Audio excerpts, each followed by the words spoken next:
founder of DLA Ignite. Today I've got with me Maria Humphreys, and we're going to talk about social audio, amongst a number of things. Talking about why we should be doing it, the importance of it, some of the hints and tips and secrets for doing it. Before we get into the detail, Maria, tell everybody where they can get hold of you. Well, hello, everybody. It's so nice to be with you right here. Thank you so much, Tim, for inviting me onto the show. And no, I'm not going to give all of my secrets away. But I love social audio so much. Ever since childhood, I'm very much of an audiophile, so I'm really excited about this conversation. I am Maria Humphreys, and I have a podcast called Strong Body, Strong Soul. It's a podcast on audio and on YouTube. Mostly it's audio, so don't go to YouTube so much necessarily. But you can find me on any social media, really. I'm really active more on Twitter lately, although you can find me on Facebook as well. On Twitter, I am Maria Humphreys. I did just open a new Twitter account that's called Techie Maria because I'm a meditation teacher. That's why I'm out here. But I'm also kind of a techie geek too. And that's what my degree was in college. And it's so strange how life works and things come back to help you later in life. Everything happens for a reason. So yes, you can find me on Twitter. That's the best place to find me or find my show. Yeah. So I'm just going to let the viewers know a little secret, which is we've had a couple of technical things. Oh, you're confessing. So actually, what we're doing is that we're actually running Zoom in the background, and you're broadcasting over my speakers, yes. Which is so in effect you're coming through my microphone. So if the audience, if there's people watching this and they either can't hear something or whatever, then let us know, because we've had to try and cobble this together with a bit of sellotape and duct tape and that, but that's the technical thing over. Well, let me say too, like in the normal interview conversation that I would have about energy, about boosting your vitality, about creating more abundance in your life, all this kind of stuff, we wouldn't mention that techie stuff. But we're going to be talking about social audio. And the main rule is be flexible and think outside the box. You got to be innovative. And when you're working with other people, you just figure out new ways of doing things. It's amazing. It's really amazing. And I think the thing about live streaming, I'm very I'm not fazed by the technical things at all, because I believe that by live streaming social audio, all those things, you're actually we're pushing the boundaries, and it's nothing to be afraid of. I know some people go, scary. No, don't be afraid. Everybody is in the same boat. Everybody will both empathize with you and sympathize with you. Jump in and be part of the party, because what you'll find is actually people will support you. They won't go, ha ha, you're being stupid. In fact, they will be really supportive. Well, in fact, the more they know, the more they understand more of what we've gone through here, because we're all set up on this fancy equipment and it doesn't always work right, and it's so perfect for what we're going to talk about right now. Oh my gosh. And Andrew says that we're both coming through loud and clear. So thank you, Andrew. Perfect. Yes. Thank you, Andrew. Oh my gosh. And I also want to say before we continue, I get energy from live streaming. I love it. So do I. I absolutely love it. But I do get distracted when I see the comments and such. So I'm not looking. Tim's in charge, you guys. So forgive me. I'm not seeing the comments and stuff. I don't even want to know how many thousands of people are watching this video right now. It's okay. It's okay if there are 2 of you there. You are important, and I want to pay attention to Tim and our conversation, and I want to give the best quality conversation here that I can. So I don't want to get distracted by the tech, but I love the live streaming. Absolutely. So Maria, tell us your journey that you've been on in terms of how long you've been involved in live streaming and some of the and social audio and some, because you've been on you're a Twitter Spaces person, you've done Clubhouse. So to give us a summary of your journey. Well, like we were saying a little bit earlier, we go through so many different phases in our lives. Um, I went to college. My major was communications, and it had a techie aspect to it. I was going to go into journalism and television production and such. But as I was going to school, I also took a lot of philosophy classes. So that turned into one of my degrees as well. So now at this stage in my life, I'm seeing the two of them kind of merge together.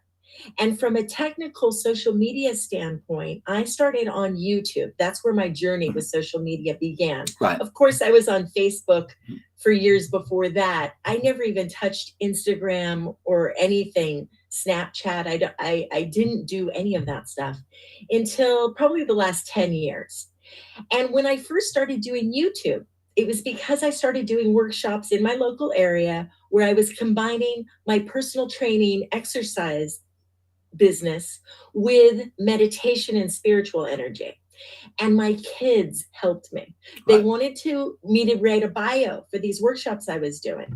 And we went on YouTube and we couldn't find anyone that we resonated with. They were either too woo woo or just like too different. We could not relate to them. So my kids encouraged me to start a YouTube channel Right. because they liked the way I described energy.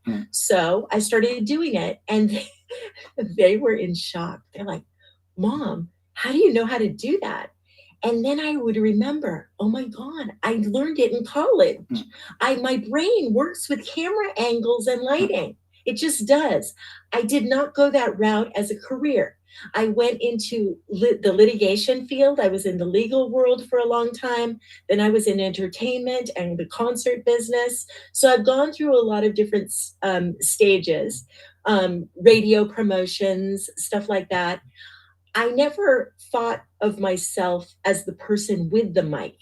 I was always promoting the bands and the artists on stage. And now I find myself having to switch gears a little bit. I am the one with the mic, and I didn't realize that my voice could be so impactful to people. And it's really one of the things I talk about all the time is it's so important. We have a human need to communicate. Yes. And the social audio allows us to connect in such magical ways. It's just so amazing. Even, we could, talk about the Blue Yeti and the Samson mic and all this kind of stuff. And it's important. I think a lot of people kind of shy away from the tech a little bit. You absolutely can start doing any of this stuff just using your iPhone or your Android, depending where you are, depending what platform you want to be on. Don't let the glitches in the platforms out there kind of scare you away too. I know a lot of people were turned off by Clubhouse, for instance, when it was only for iOS users at the beginning and stuff like that. We'll get into that more in a minute. But the main thing is that you need to express your energy. And audio is such a beautiful way to really feel who someone is through the power of their voice. It's amazing. I love it. And so you've been involved in it for a little while. So what is it that, tell us, what is it that you've learned? What is it that you get from it? Well, I've learned that I like video and I like audio. Right. I do like both. I was doing YouTube for a couple of years, and then I discovered podcasting. For years, people would tell me, Maria, you need a podcast, your voice. And I was like, what are you talking? What is a podcast? I didn't know what a podcast was. And then I figured out that it was so much easier not to worry about what I was wearing or the background and the lighting and everything. And I found a platform. Anchor is the hosting platform that I use for podcasting. Right. And it makes it super easy to be able to create a podcast using just my phone. And for me, that was really important because I was going around to workshops and also for personal training clients. I was going to people's homes actually and working with them. So the point of my podcast is to remind people of how strong they are. And the way I describe things comes across through audio so well that the podcast is perfect because I could come out of a workshop and share what I learned from my students, whether it was, making their way up a staircase and having the courage to do that. And I would tell my listeners about it. Or I would talk about the woman who would start laughing during a meditation and being really embarrassed and feeling like she was interrupting everything. I'm like, no, laugh if you need to. Laugh is a huge part of meditation for me. And that's the way I teach it quite often. So yeah, it's fun. So I've learned that I love both. And I've learned that you can make amazing connections across the planet. And in terms of the so for somebody that hasn't used social audio, forgetting the technical stuff, what is it that you get from it? So you've made friends across the world. So this is not, so the key thing I think is not to approach it as if you're going to monetize it. What is the key? What's the key thing for you in terms of why should somebody get on social audio? Somebody should get on social audio for two reasons. One is so that they can listen. Right. So they can listen to other people's experiences and lives and really remember how connected we all are. We are so much more similar than we are different, especially in the last couple of years, whether it's politics or COVID, whatever the trouble is in the world that you are experiencing, you know that someone on another continent is sharing a similar experience. Yes. So it's that human connection. And obviously with COVID, a lot of people have been isolated. A lot of people, Clubhouse went off the charts because people want to hear conversations. They want to feel the connection with other people. And I would say a lot of people just listen. I also think when we're talking about social audio, please don't feel pressure that you need to take that mic. You absolutely can be a part that's of the great advice. Yes, great advice. Right? Especially when we're talking about platforms like Twitter, for instance, and Clubhouse and Wisdom. You can have a conversation with someone, or you can just be listening to someone. It's easier if you're just listening to someone to do this. Type. Send the host of the room or space or whatever you want to call it, wherever you happen to be, send the host a message saying thank you. I liked what you said. Great advice. Right? Now, knowing that you're not going to get a response right away because you don't want to pepper the host with questions either so much and throw off their energy, right? And that's the other thing when we're talking about social audio. This right here is a conversation that we're having. Yeah. This is social, you and I, Tim. But everyone else is involved in the conversation as well, even though we're not talking specifically to them, their voice isn't being heard. But they absolutely, I can feel them watching right now and understanding what we're talking about.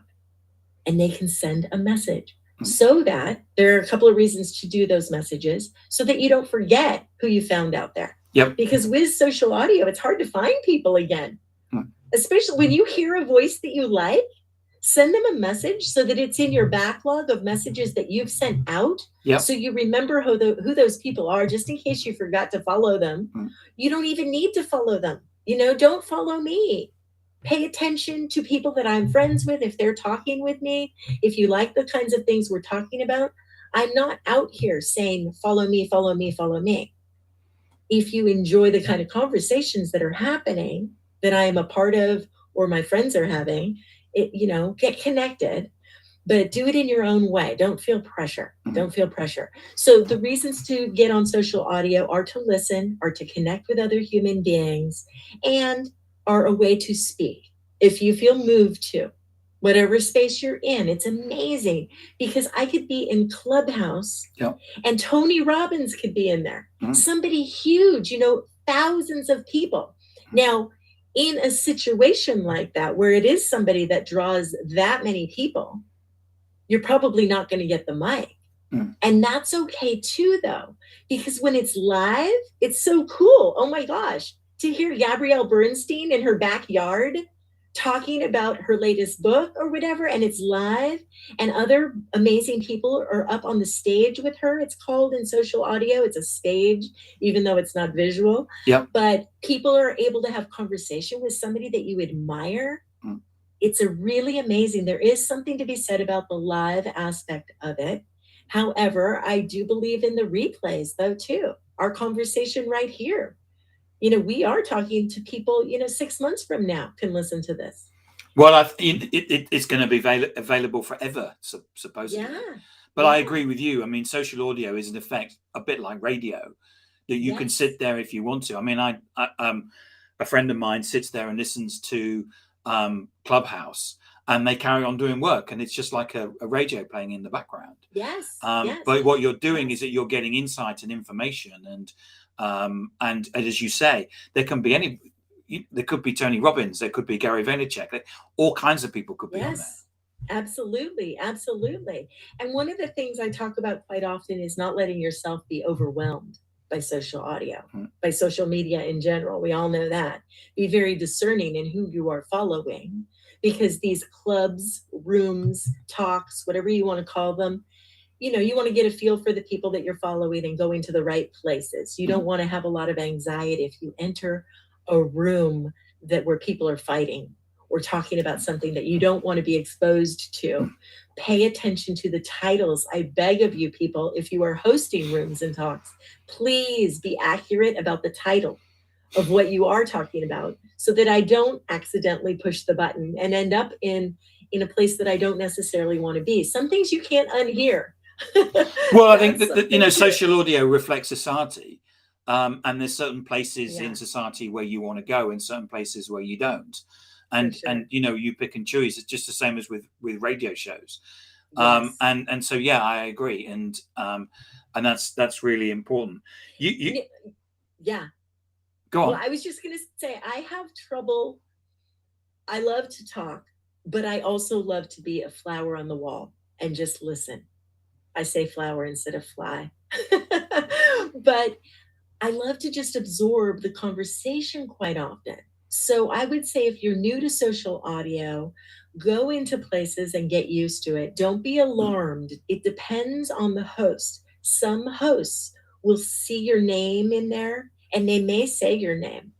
They may say, "Hey, Tim, do you want to come up and speak?" And it's okay to say no. If you're not in the mood, if you don't have the energy, if you don't think you're in a place right then to contribute, it's okay to say no. Don't feel pressured.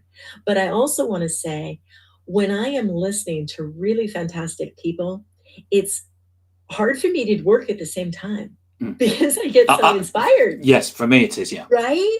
Either I want to take notes, or I want to raise my hand and say something and ask a question.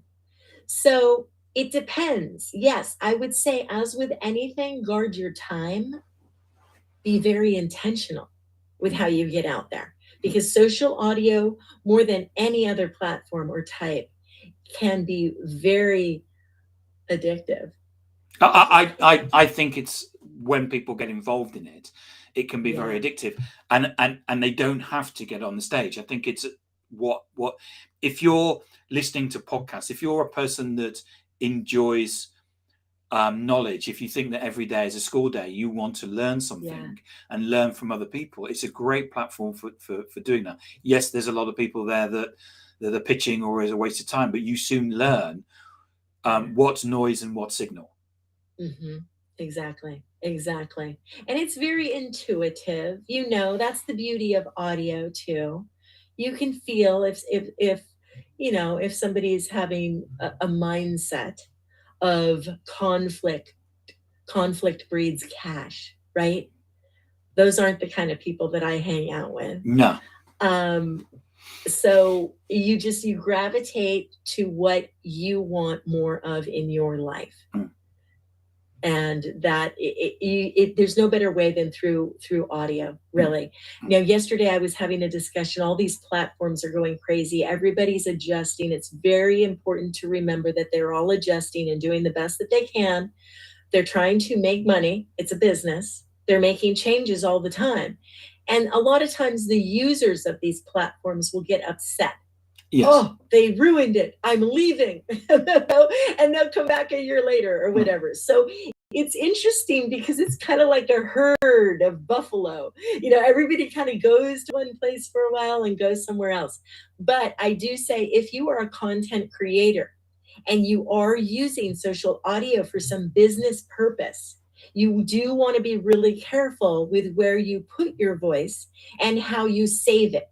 You want to save it separate from the app or what have you that you're using if you're going to repurpose it. You also have to keep in mind that everything doesn't necessarily need to be repurposed and saved. I was talking to people yesterday, if you're having a 4-hour conversation about a subject that you're really into with your 10 friends, that's great. But really think about, are other people going to be entertained by that same conversation? Yes. So be mindful, because you don't want to set yourself up for disappointment. A lot of people in podcasting, for instance, will come and complain to me, nobody's listening to my show. Nobody's listening to my show. And they're mad about it. And I'm like, well, are you having fun making your show? Yes. That's where you start. Right? But certain people will give a certain amount of time in terms of what they will listen to. And I've found through experimentation that 20 minutes was the optimized time. Yes. I've done an interview with Michael Brenner, who is probably the best marketer in the world, and it went on for an hour and nobody listens to it because they go, an hour interview. I can't be bothered. I can't be bothered to spend the time. The fact that he tells you how just amazing things for an hour doesn't matter. It's the fact that what will people give their time to, and an hour of someone's life is a big investment. It is. And it's interesting because when we're talking about multi-streaming, like we are right now to all these different platforms, I appreciate you guys so much. Thank you for being here. But on the repurposing side of it, we could edit this down. So you get 10 minutes of it, just the nuggets out of this conversation. And that might be more palatable to some listeners too.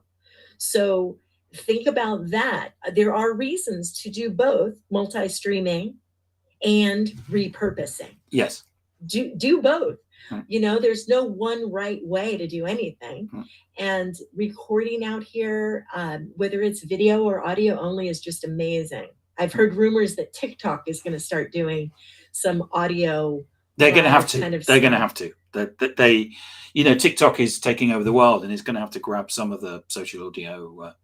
And there you go with the attention span. Hello, like 5 minutes. It's like all people can take sometimes too, depending on what your content is. Be very intentional with what you are trying to share with people.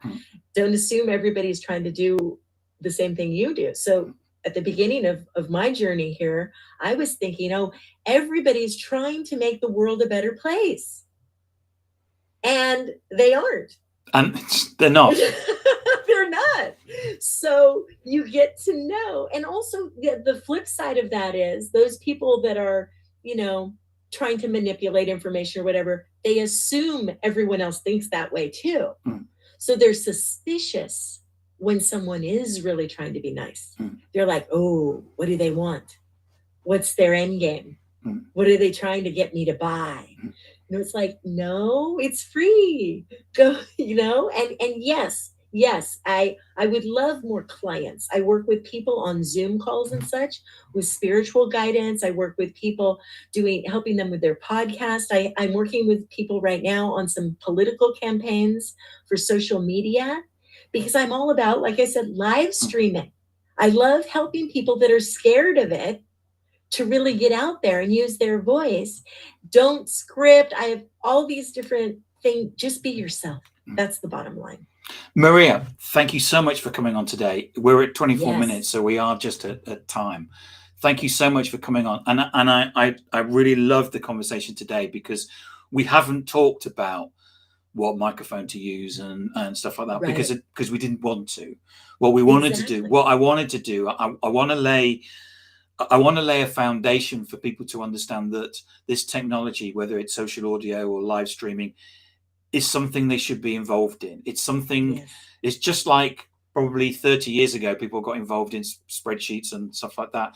It's what we should be doing. It's the skills that we need for today. And what you've done really eloquently is actually explain to people and hopefully just give people the confidence that, you know, there's an energy that they can get, there's a knowledge that they can get, and just do it and not feel that there's some sort of thing that perfect that you need to be. And Andrew basically, who tunes in a lot, and I appreciate him for being there, said, "Thank you, Maria. Fantastic conversation, Tim." Oh, that's fantastic. Yeah, speak. It's going to help you in so many different ways. Breathing, posture, confidence, all that kind of stuff. Use social media to help yourself improve. That's what I say. So Maria, remind people where they can get hold of you. Maria Humphreys. You can find me on Twitter. You can find me on Insight Timer, is a free meditation app. That's where I have my meditations. Or you can find the Strong Body, Strong Soul podcast on pretty much all the podcast platforms: Spotify, Apple Podcasts, Google Play, all that kind of stuff. So whatever is your favorite place to go to, you can find my show. But yeah. And they can send me messages. If anybody out there wants to send me a DM, just make sure you say what it's about. Okay. Don't just say, "Hi, have a great day." Tell me what you're talking about. And I'd love to hear from people. That would be awesome. Maria, thank you so much for today.